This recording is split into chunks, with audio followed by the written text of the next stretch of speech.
কয়েকদিন ধরে আমি আপনাদের সাথে কথা বলছি, আলোচনা করছি। বিশেষ বিষয়বস্তু হলো অমানবিক রাষ্ট্রচরিত্র ও রবীন্দ্রনাথ। অমানবিক রাষ্ট্রচরিত্র ও রবীন্দ্রনাথ, এই বিষয়টি অবলম্বন করেছি এই জন্যই যে বর্তমান যা পরিস্থিতি, অর্থাৎ এই ভারতবর্ষের তো বটেই, ভারতবর্ষের বিভিন্ন প্রান্তে কোনো সময়ই সমস্ত রকমের যে সংবাদপত্র বা সংবাদ মাধ্যম আছে সেখানে কখনো খণ্ডিতভাবে, কখনো বিস্তৃতভাবে মানুষের অবমাননার কথা, লাঞ্ছনার কথা, নির্মম হত্যার কথা প্রায় তো আমরা শুনি, দেখি, এবং সেটি দেখতে দেখতে, শুনতে শুনতে যেন কীরকম গা সওয়া হয়ে গেছে। আজকাল আর কেউ ভাবে না যে হয়েছে, আচ্ছা হয়েছে, মনের মধ্যে কোনো আবেগ সঞ্চারিত হয় না, চোখে জল আসে না, হৃদয়ে কোনো বেদনা অনুভূত হয় না। কেমন যেন প্রস্তরবৎ একটি ভূমিকা আমরা পালন করে চলেছি। ইদানিংকালে একটি ভয়ঙ্কর প্রশ্ন উত্থাপিত হয়েছে, কে ভারতীয়, কারা ভারতীয় নয়, কে বিদেশি, কে স্বদেশী, কে বহিরাগত, সে কে নিজ দেশে অধিবাসী,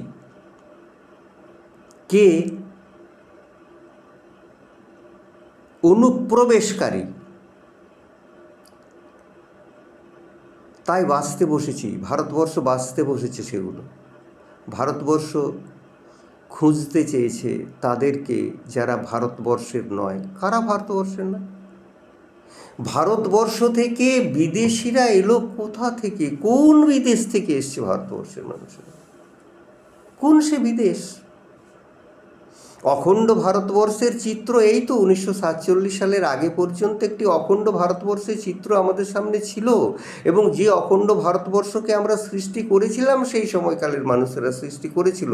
তারপর ভয়ঙ্কর আধিভৌতিক বিড়ম্বনা, যা শুধুমাত্র ধর্মকে কেন্দ্র করে, যা ধারণ করে রেখেছে যুগ যুগান্তর ধরে মানুষকে, মানুষ যা ধারণ করেছে নিজের জীবনকে পল্লবিত করে তুলতে, সুখে দুঃখে শান্তিতে যে মানব সমাজ দীর্ঘকাল একত্রিত ছিল, হঠাৎ সেখানে বিশৃঙ্খলার সৃষ্টি হলো। হঠাৎ মনে হলো একটি ধর্মীয় বিভেদ প্রবেশ করলো সমাজে। তারপর শুরু হয়ে গেল বিধর্মীদের নিধন, এবং শেষ পর্যন্ত ত্রিখণ্ডিত হলো ভারতবর্ষ। ভারতবর্ষ তিনটে ভাগে ভাগ হয়ে গেল এই তো 1947 সালে। এখনও 2047 সাল আসেনি। তারই মধ্যে আবার ভারতের অভ্যন্তরেই আবার অভারতীয় খোঁজার প্রয়াস চলেছে। ভারতের অভ্যন্তরেই আবার বহিরাগত মানুষ বা অনুপ্রবেশকারী মানুষ খোঁজার সন্ধান চলেছে। এবং দেখা যাচ্ছে যারা এই ভারতবর্ষেই, অর্থাৎ হয় কাঁটাতারের উপরে, এখন বর্তমানে যে কাঁটাতার আছে কিংবা বর্তমানে যে সীমান্ত রেখা আছে আরও দুটো তিনটে দেশের, অর্থাৎ ওদিকে পাঞ্জাব, দ্বিখণ্ডিত পাঞ্জাব, এদিকে দ্বিখণ্ডিত বাংলা, দ্বিখণ্ডিত পাঞ্জাবের একটি অংশ পাকিস্তানে, দ্বিখণ্ডিত বাংলার একটি অংশ এখন বাংলাদেশ, আগে ছিল পূর্ব পাকিস্তান। ওই অঞ্চলের, অর্থাৎ ওই কাঁটাতারের ওই 2 ফুট জায়গার মাত্র বিভেদ, ওখানে নিপীড়িত, নির্যাতিত কিংবা ধর্ম সন্ত্রাস দ্বারা নিগৃহীত কিছু মানুষ এপারে এসে গেল, এপারের কিছু মানুষ ওপারে এসে গেল। এবার সেই মানুষগুলি যে সত্যিকারের ভারতবর্ষীয় মানুষ কিনা তাই নিয়ে পরে বিচার বিবেচনার অন্ত নেই। এমনকি সবচাইতে দুর্ভাগ্যের বিষয় এই, সবচাইতে বেদনার বিষয় এই যে দীর্ঘ 70 বছর ধরে, এতদিন ধরে আমরা স্বাধীনতা লাভ করেছি, তারপরেও কতগুলো বছর কেটে গেল, ভারতবর্ষে একটি অত্যন্ত সংযত, সংহত, গাঢ় এবং আরও কঠিনতর একটি রাষ্ট্র ব্যবস্থা কায়েম হলো। সেই রাষ্ট্র ব্যবস্থার সার্বভৌমত্ব নিয়ে কোনো প্রশ্ন উঠতে পারে না। সেই সার্বভৌম রাষ্ট্রের মধ্যে থাকা কিছু মানুষ তাদের স্বাধীনতা হারাবে, জীবনাচরণের স্বাধীনতা, এমনকি বাঁচার স্বাধীনতা পর্যন্ত। শুধুমাত্র ধর্মধারণাকে কেন্দ্র করে, আবার তাও নয়, ধর্মধারণা নয়, অনেক সময় সমাজের ব্রাত্য অংশকেও আবার ভারতবর্ষের মূল ভূখণ্ডের অধিবাসী বলে স্বীকৃতি দেওয়া হচ্ছে না। বর্ণে বর্ণে, জাতিতে জাতিতে, উচ্চ নিম্ন শ্রেণীর মধ্যে, সুযোগপ্রাপ্ত, সুযোগহীন, সহায় সম্বলযুক্ত, সহায় সম্বলহীন মানুষের মধ্যে তো নানা রকমের শ্রেণীবিভাগ আছে। কিন্তু তবুও এখন যে সমস্ত শ্রেণীবিভাগ করে একটা বিপুল সংখ্যক মানুষকে অভারতীয় করার চেষ্টা হচ্ছে, সেইটি কি কাম্য ছিল? এই যে লক্ষ লক্ষ কোটি মানুষের ক্রন্দন নিরন্তর প্রতিধ্বনিত হচ্ছে, ভারতবর্ষের আকাশ বাতাস আজ তাদের মুখ নির্বাক ক্রন্দন। আকাশের তারারা শুনছে, প্রতিদিন উদিত সূর্য শুনছেন, প্রতিদিন অস্তমিত সূর্য দেখে যাচ্ছেন, প্রতিদিন আকাশে উদিত শতলক্ষ গ্রহ নক্ষত্র নীহারিকা দেখছে, তাদের ক্রন্দনধ্বনি ভেসে ভেসে উঠছে আকাশে বাতাসে। এটার কি প্রয়োজন ছিল? এটি কি ভারতবর্ষ, কল্যাণকামী ভারত রাষ্ট্রের চরিত্র এরকমই হওয়া উচিত? তাই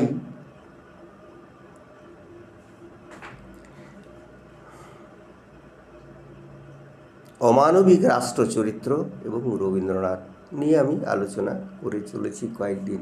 আপনারা বুঝেই উঠতে পারছেন কীরকমভাবে বিভেদ, বাদ, বিসম্বাদ এবং সর্বোপরি মানুষের অস্তিত্বের উপরে নেমে এসছে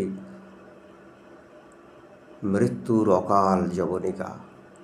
দিকে দিকে জ্বলে উঠেছে চিতাগ্নি শিখা, নয়তো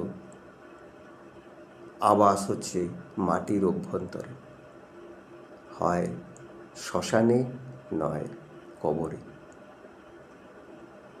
আত্মহনন এবং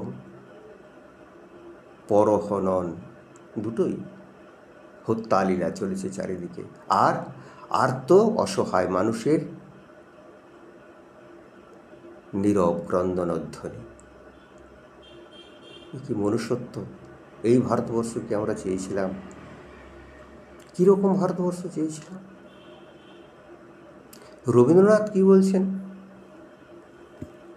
আজকে রবীন্দ্রনাথের গোরা উপন্যাস থেকে কিছুটা অংশ পড়ে আপনাদের শোনাবো, এবং সেইটি আজকের আমার এই আলোচনার মূল বিষয়বস্তু। কেন না, আমাদের ভাবনা, আমাদের চিন্তা, আমাদের অন্তরের আবেগ একটু ভিন্নতর বোধের কাছে, ভিন্নতর প্রজ্ঞার কাছে গিয়ে উপস্থাপিত হবে। আজ তো আর উপনয়ন হবে, উপনয়ন, উপনীত হওয়া, গুরুর কাছে উপনীত হওয়া, উপনয়ন। আমাদের উপনয়ন প্রয়োজন আছে। একমাত্র উপনয়ন দেওয়ার যিনি অধিকারী, সেই ঋষি সম মহাকবি রবীন্দ্রনাথের কাছেই আমরা যাই। তার ভারতবর্ষের উপর ধারণা কী ছিল, কেমন ভারতবর্ষ তিনি চেয়েছিলেন, তার গোরা উপন্যাস থেকে কিছুটা অংশ পড়ে শোনাচ্ছি।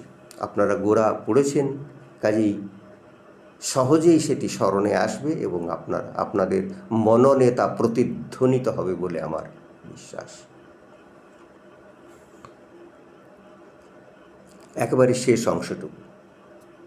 গোরা কহিল, পরেশবাবু, এতদিন আমি ভারতবর্ষকে পাওয়ার জন্যে সমস্ত প্রাণ দিয়ে সাধনা করেছি। একটা না একটা জায়গায় এসে বেঁধেছে। সেসব বাধার সঙ্গে আমার শ্রদ্ধার মিল করবার জন্য আমি সমস্ত রকম প্রচেষ্টা করেছি। দিন রাত কেবলই চেষ্টা করে এসেছি এই শ্রদ্ধার ভিত্তিকেই খুব পাকা করে তোলবার চেষ্টায় আমি আর কোনো কাজই করে উঠতে পারিনি। সে আমার একটিমাত্র সাধনা ছিল। আমি ভারতবর্ষকে পেতে হবে, এটি ছিল তার সাধনা। কেমন ভারতবর্ষকে? গোরার ভারতবর্ষকে। জানেনই তো গোরা চরিত্র প্রথম থেকে কেমন ছিল, তারপরে গোরার জীবনের ট্র্যাজেডি কী, এবং তারপর তিনি কীভাবে ভারতবর্ষকে উপলব্ধি করলেন।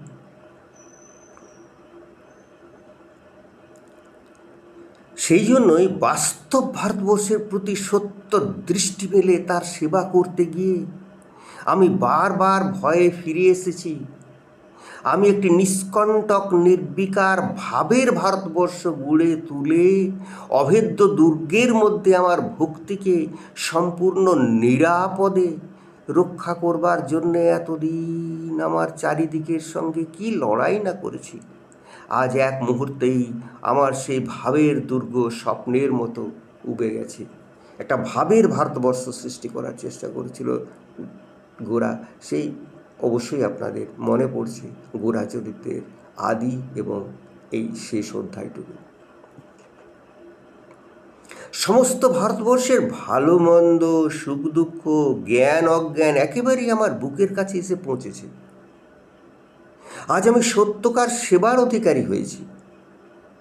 সত্যকার কর্মক্ষেত্র আমার সামনে এসে পড়েছে। সে আমার মনের ভেতরকার ক্ষেত্র নয়, সে এই বাইরের পঞ্চবিংশতি কোটি লোকের যথার্থ কল্যাণ ক্ষেত্র। সে আমার মনের মধ্যে যে ভারতবর্ষকে আমি এতদিন ধারণা করেছিলাম, যেটিকে বর্তমান কাল পর্যন্ত একটি নির্দিষ্ট শব্দে যে ভারতবর্ষের পরিচয় দেওয়া হচ্ছে, সনাতন ভারতবর্ষ, সেই সনাতন ভারতবর্ষের মধ্যে কত ভয়ঙ্কর সংকীর্ণতা এবং তার মধ্যে কত কলুষ ভেতরে ছিল তা কিন্তু উপলব্ধি করতে পেরেছিল গোরা অবশেষে। এবং শেষে তিনি দেখলেন যে জ্ঞান অজ্ঞান, ভালো মন্দ, সাদা কালো সমস্ত কিছু মিলিয়ে যে ভারতবর্ষ শিক্ষিত অশিক্ষিত, মূর্খ নিরক্ষর, দীনহীন, ধনী নির্ধন সকলের মধ্যে মিলেমিশে আছে যে ভারতবর্ষের মধ্যে সমস্ত রকম জাতি রয়েছে। সেখানে বর্ণ হিন্দু আছে, সেখানে মুসলমান আছে, সেখানে খ্রিস্টান আছে, সেখানে সমস্ত রকমের মানুষ আছে। এমনকি আমাদের বেদান্ত উপনিষদের নির্ধারিত এবং নির্ণীত ব্রাহ্মণ, বৈশ্য, ক্ষত্রিয়, শূদ্রেরা আছে। সেই সমস্ত কিছুকে মিলিয়ে যে ভারতবর্ষ এবং সেই বিপুল বিরাট বিচিত্র সমাজ, ভারতবর্ষের প্রকৃত কল্যাণ সাধন করাই এবং সেবা করাই একমাত্র ভারতবর্ষকে সেবা করা, একমাত্র ভারতবর্ষকে নিজের দেশ বলে তাকে মূল্যায়ন করা, সেটি সত্য।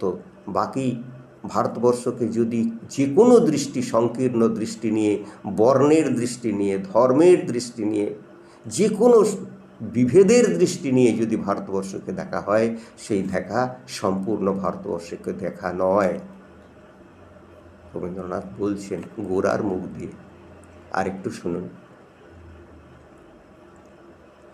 গোরার এই নবলব্ধ অনুভূতির প্রবল উৎসাহের বেগ পরেশকেও যেন আন্দোলিত করিতে লাগিল। তিনি আর বসিয়া থাকিতে পারিলেন না, চৌকি ছাড়িয়া উঠিয়া দাঁড়াইলেন। গোরা কহিল, আমার কথা কি আপনি ঠিক বুঝতে পারছেন? আমি যা দিন রাত্রি হতে চাচ্ছিলাম অথচ পাচ্ছিলাম না, আজ আমি তাই হয়েছি। আমি আজ ভারতবর্ষী। আমার মধ্যে হিন্দু, মুসলমান, খ্রিস্টান কোনো সমাজের কোনো বিরোধ নেই।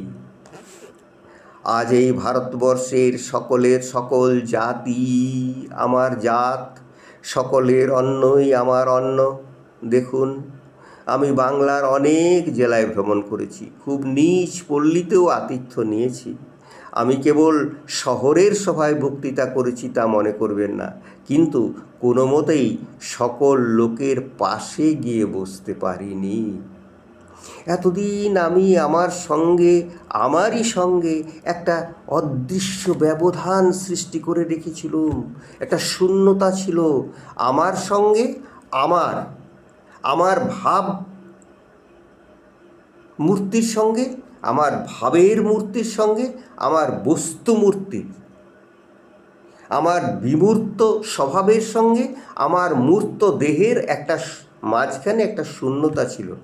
আমি নিজেকেই চিনতে পারিনি। কি অপূর্ব কথা, ভেবে দেখুন। এই শূন্যতাকে নানা উপায়ে কেবলই অস্বীকার করতে চেষ্টা করেছি। এই শূন্যতার উপরে নানা প্রকার কারুকার্য দিয়ে তাকেই আরও বিশেষ রূপে সুন্দর করে তোলার চেষ্টা করেছি। কেননা ভারতবর্ষকে আমি যে প্রাণের চাইতেও ভালোবাসি বেশি, সেই জন্যই ভারতবর্ষকে আমি ভালোবাসি, তাই তাকে আমি রূপদান করেছি নিজের মনের মতো। কিন্তু সত্যিকারের ভারতবর্ষের যে বাস্তব ভূমি, সেই যে বাস্তব ভূমির মধ্যে সুখ দুঃখ বেদনা বিস্ময় আনন্দ বিষাদ ঘন মানুষের জনসমাজের যেখানে অস্তিত্ব, সেইখানটাতে আমি গিয়ে পৌঁছাতে পারি। আমি যে অংশটিতে দেখতে পেতাম, সেই অংশের কোথাও যে আমি কিছুমাত্র অভিযোগের অবকাশ একেবারে সহ্য করতে পারতাম না। আমার প্রতি কেউ অভিযোগ করুক, আমি যে স্তরে আছি, যে শ্রেণীতে আছি, সেই শ্রেণীকে কেউ অবজ্ঞা করুক, সেই শ্রেণীতে এসে কেউ অভিযোগ করুক, এটুকু আমি মানতে পারতাম না। আজ সেই সমস্ত কারুকার্য বানাবার বৃথা চেষ্টা, বুঝতেই পারছেন, একটি কারুকার্যময় ভারতবর্ষ সৃষ্টির প্রয়াস চলেছে আজ সমগ্র ভারতবর্ষ জুড়ে। এবং সেখানে কিন্তু ভারতবর্ষের মানুষ নেই, সেখানে কিছু অহংকারী, ধনগর্বী, ঐশ্বর্যশালী, আত্মসর্বস্ব কিছু মানুষের বাস। সেই ভারতবর্ষ কিন্তু আমাদের ভারতবর্ষ নয়।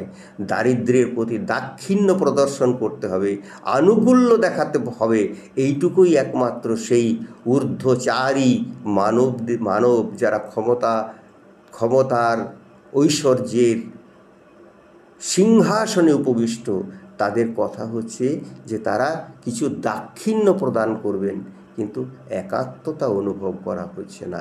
এই একাত্মতার দিকে রবীন্দ্রনাথ তার দৃষ্টি দেওয়ার কথা বলছেন। আজ সেই সমস্ত কারুকার্য বানাবার বৃথা চেষ্টা থেকে নিষ্কৃতি পেয়ে আমি বেঁচে গেছি পরেশবাবু। দেখুন পরেশবাবু, কথোপকথনের আরেকটা জায়গা দেখুন পরেশবাবু, কাল রাত্রে আমি বিধাতার কাছে প্রার্থনা করেছিলাম যে আজ প্রাতঃকালে আমি যেন নূতন জীবন লাভ করি। এতদিন শিশুকাল থেকে আমাকে যে কিছু মিথ্যা, যে কিছু অসুচিতা আবৃত করেছিল, আজ যেন তা নিঃশেষ হয়ে গিয়ে আমি নবজীবন লাভ করেছি। আমি ঠিক যে কল্পনার সামগ্রীটি প্রার্থনা করেছিলাম, ঈশ্বর সেই প্রার্থনায় কর্ণপাত করেননি। তিনি তার নিজের সত্য হঠাৎ একেবারে আমার হাতে এনে দিয়ে আমাকে চমকে দিয়েছেন। তিনি যেন এমন করে আমার অসুচিতাকে একেবারে সমূলে ঘুচিয়ে দেবেন, তা আমি স্বপ্নেও জানতাম না। আজ আমি এমন শুচি হয়ে উঠেছি যে চণ্ডালের ঘরেও আমার আর অপবিত্রতার ভয় রইল না। পরেশবাবু, আজ প্রাতঃকালে সম্পূর্ণ অনাবৃত চিত্তখানি নিয়ে একেবারেই আমি ভারতবর্ষের কোলের উপরে ভূমিষ্ঠ হয়েছি। মাতৃক্রোড় যে কাকে বলে এতদিন পরে, তা আমি পরিপূর্ণভাবে উপলব্ধি করতে পেরেছি পরেশবাবু।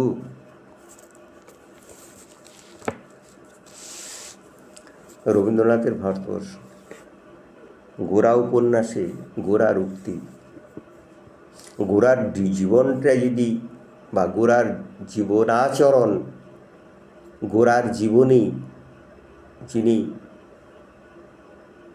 গোরা উপন্যাসের নায়কও বটে, সেটি আলোচনা তো দীর্ঘ সময় সাপেক্ষ। শুধু রবীন্দ্রনাথের দৃষ্টিভঙ্গিতে, রবীন্দ্রনাথের মুখপাত্র গোরা যে ভারতবর্ষের কথা বললেন, সেই ভারতবর্ষের কথা আজ আমাদের, সেই ভারতবর্ষকে চেনা আজ আমাদের বড় প্রয়োজন। ওই যে দাঁড়ায় নত শির, ম্লান মুখে লেখা আছে শত শতাব্দীর বেদনার করুণ কাহিনী। স্কন্ধে যত চাপে ভার বহি চলে, যতক্ষণ থাকে প্রাণ তারপর দিয়ে যায় সন্তানেরই বংশ বংশ ধরি। নাহি নিন্দে আপনারে, নাহি নিন্দে দেবতারে সুরি, নাহি দেয় দোষ, শুধু দুটি অন্ন খুঁটি কোনো মতে কষ্ট ক্লিষ্ট প্রাণ রেখে দেয় বাঁচাইয়া। সে অন্ন যখন কেহ কাড়ে, সে প্রাণে আঘাত দেয় গর্বান্ধ নিষ্ঠুর অত্যাচারে। জানে না সে কোথা যাবে, কার দ্বারে দাঁড়াইবে বিচারের আসে। দরিদ্রের ভগবানে বারেক ডাকিয়া দীর্ঘশ্বাসে মরে সে নীরবে। এই দারিদ্র্যের কথা বলছি না, আমি বলছি লক্ষ লক্ষ মানুষের রাষ্ট্রহীন হয়ে যাওয়ার ভয়ঙ্কর আতঙ্ক থেকে যে জন্ম নেওয়া দারিদ্র্যের কথা, নিঃসহায়তার কথা, নিঃস্বতার কথা, সে কথা বলছি। ভারতবর্ষকে নতুন করে ভাবতে হবে।